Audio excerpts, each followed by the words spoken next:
Rockhampton, when I grew up, in my younger days, it was a little bit racist.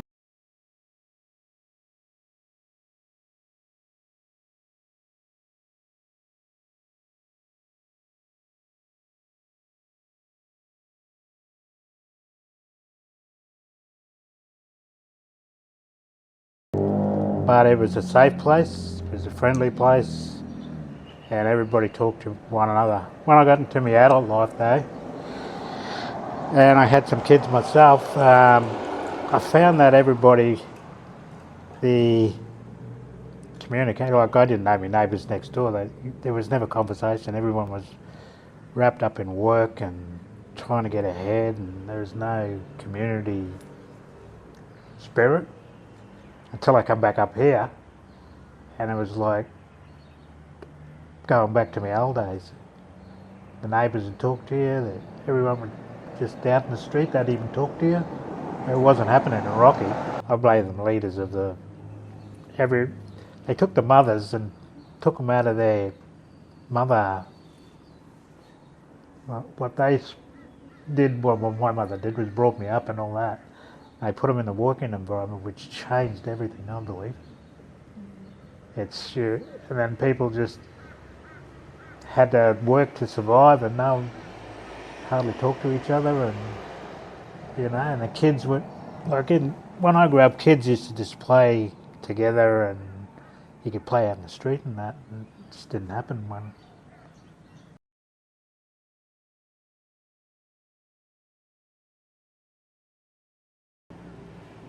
I'd say respect. Respect's getting better and better.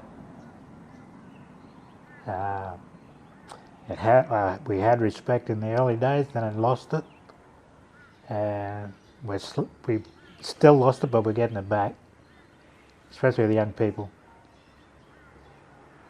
And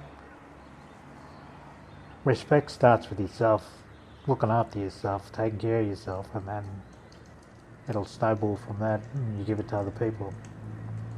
And that's because when we were growing up, we looked after ourselves. We could cook, we had to wash up, wipe up, and all that sort of stuff.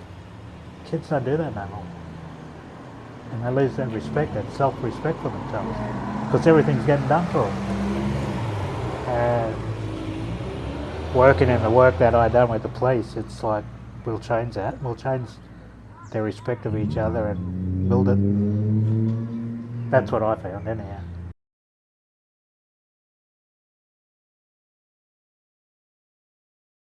Just that community spirit. People got to live together, they got to get along with each other, you got to communicate with each other, you got to talk with each other. Just walking by and saying g'day to someone is half of that, Yeah. When you don't say g'day to someone, you don't feel like you belong. Like, you come up here and everyone says g'day to you, you feel like you belong here. You know what I mean? That's why I love it. Where you go to Rocky, you hardly get boo, mate. They just walk straight past it.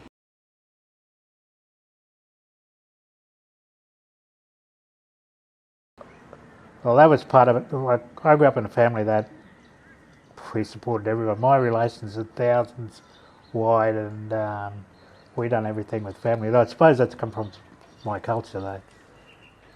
Family in our culture is number one. Family first, and everything's after that.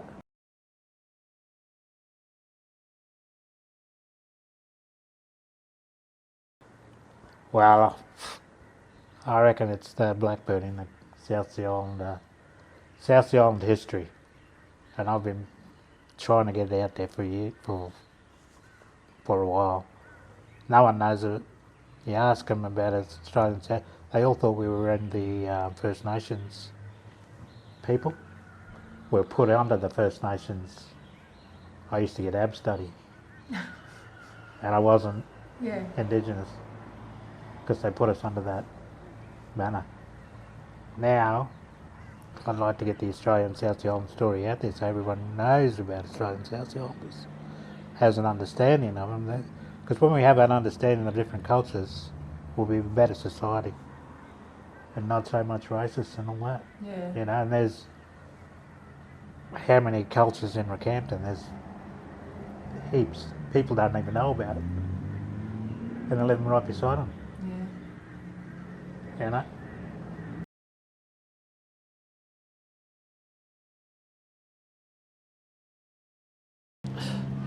And it's a boring place. It's not a boring place. If you get in and then talk to the people, and there's things to do, and there's, things to see. It's not boring. It was always called a boring place, and why go live in Rockhampton? Why everyone's moving out of Rockhampton? Yeah. You make your places what you want it to be. When they say boring, when people tell me, oh, this is boring, that's boring, it's not the place or the thing or what you're doing that's boring. It's you. You need to get out and make it so that's not boring. You know what I mean? I tell my kids that.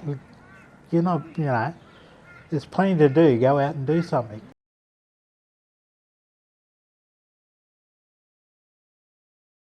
I I hope they understand respect is the key to living. You respect one another. We all come from different areas, but if you have respect, from that you'll gain love, and then from that, the world will be a better place.